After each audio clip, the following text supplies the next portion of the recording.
joyful we adore thee, God of glory, Lord of love. Hearts unfold like flowers before thee, opening to the sun above.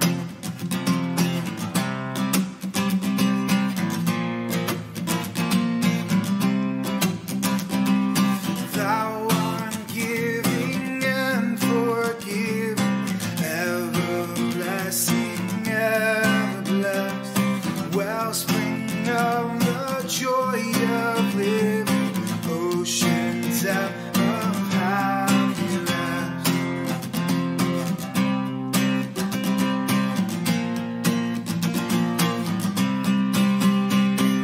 Mortals join the happy chorus which the morning stars began.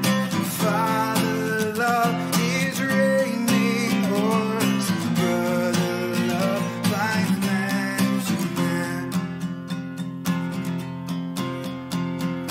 Ever singing, march we onward, victors in the midst of strife.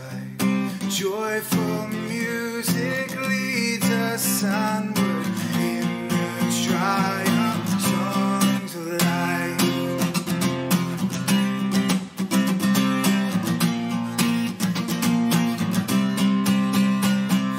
Joyful, joyful we adore thee, God of glory, Lord of love.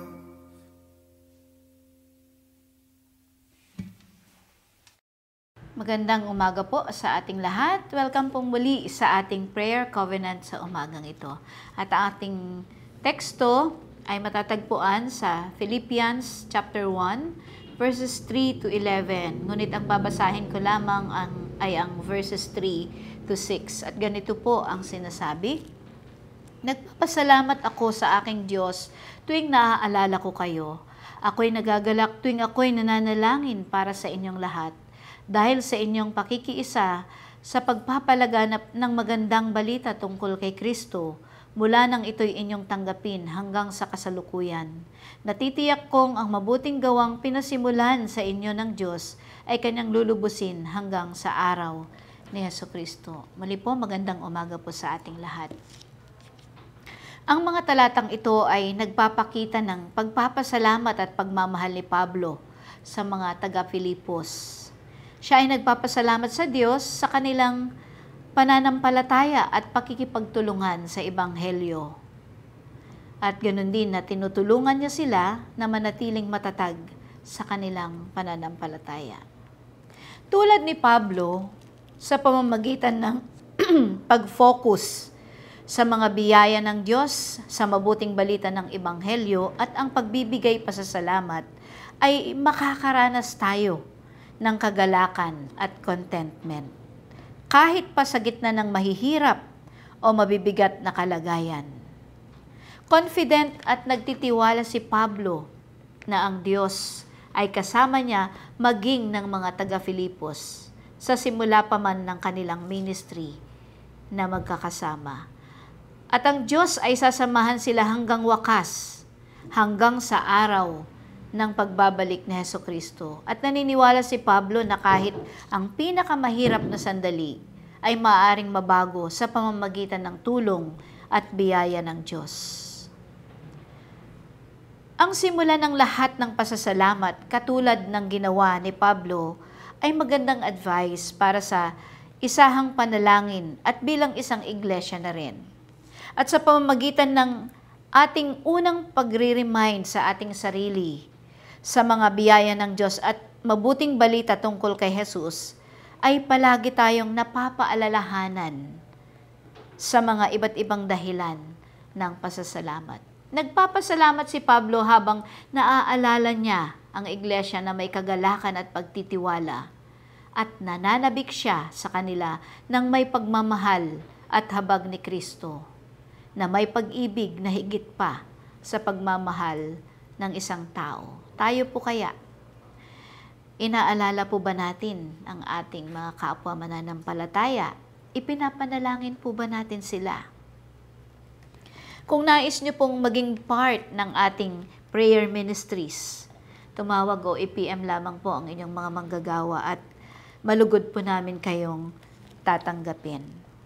Tandaan po natin na ang panalangin para sa iba ng may pag-ibig at pasasalamat ay parehong mabuti ito para sa pagpapatibay ng relasyon at gayon din sa pagpapatibay ng pananampalataya.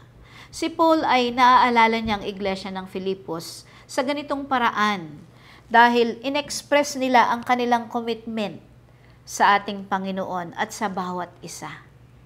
Sa pamamagitan ng pakikibahagi sa mga gawain ng Ebanghelyo, sa pamamagitan ng kanilang pananalangin, pakikibahagi at pagtugon sa mga ministries at sa kanilang bukas palad na pagbibigay at paghahandog o yung generous giving.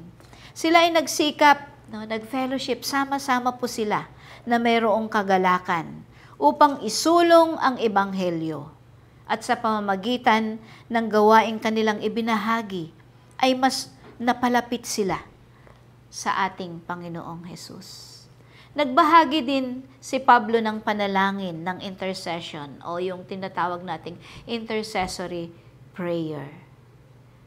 Idinalangin ni Pablo na ang mga taga-Filipos ay lumago o mag-mature sa pag-ibig. Hindi po sentimental love lang o panandali ang pag-ibig lamang, kundi isang pag-ibig na may kasamang kaalaman at pangunawa sa pagsisiyasat o pag-discern, sa paglalagay ng sarili sa pagsubok sa totoong buhay at pag-ibig pa rin ang nangingibabaw kahit na mahirap. Isinulat ni Pablo ang ganito, "Ito ang aking panalangin, ng inyong pag-ibig ay mag-umapaw ng may kaalaman at may buong kaunawaan upang matulungan kayong matukoy kung ano ang pinakamabuti o pinakamainam." Ipinanalangin ni Pablo ang iglesia na magkaroon ng malalim na kaalaman o yung tinatawag nilang discernment o common sense, yung tamang pagpapasya. Ito daw po ang tinatawag na prayerful love.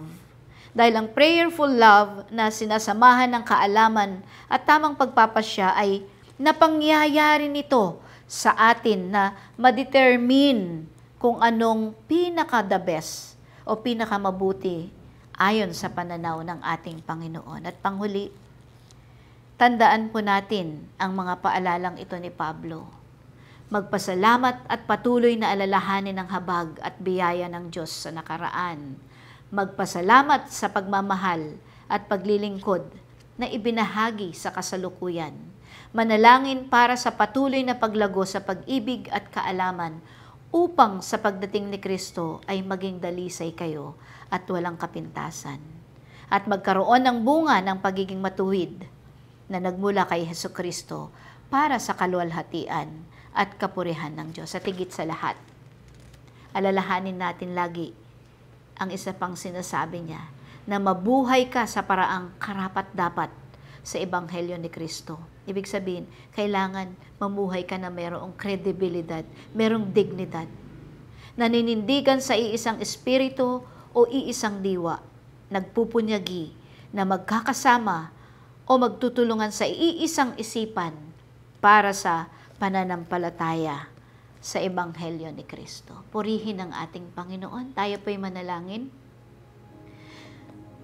Patuloy na kami ay nagpupuri at nagpapasalamat sa oras na ito, Panginoon. Salamat sa iyong mga salita at nawa ang mga salitang ito ay maging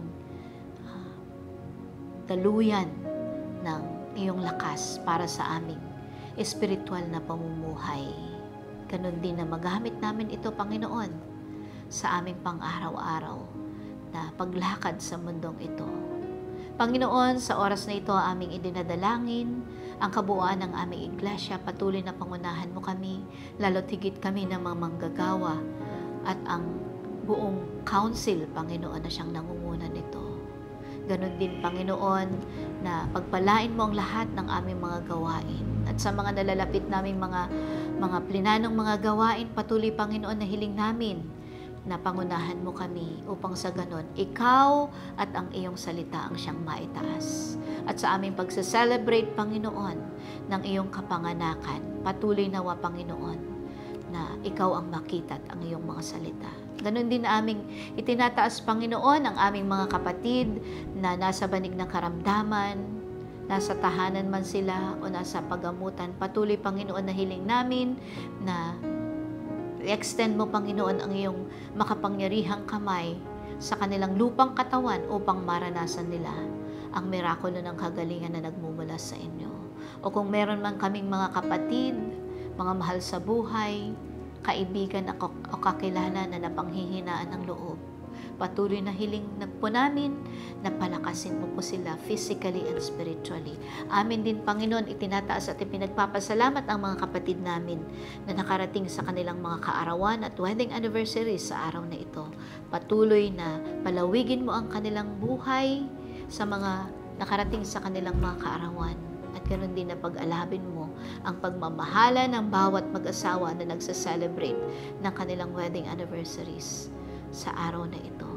Higit sa lahat, patuloy na aming pinagkakatiwala, ina-entrust, Panginoon, ang lahat ng aming mga plano, mga naisin, mga paglilingkod na gagawin sa buong maghapon na ito.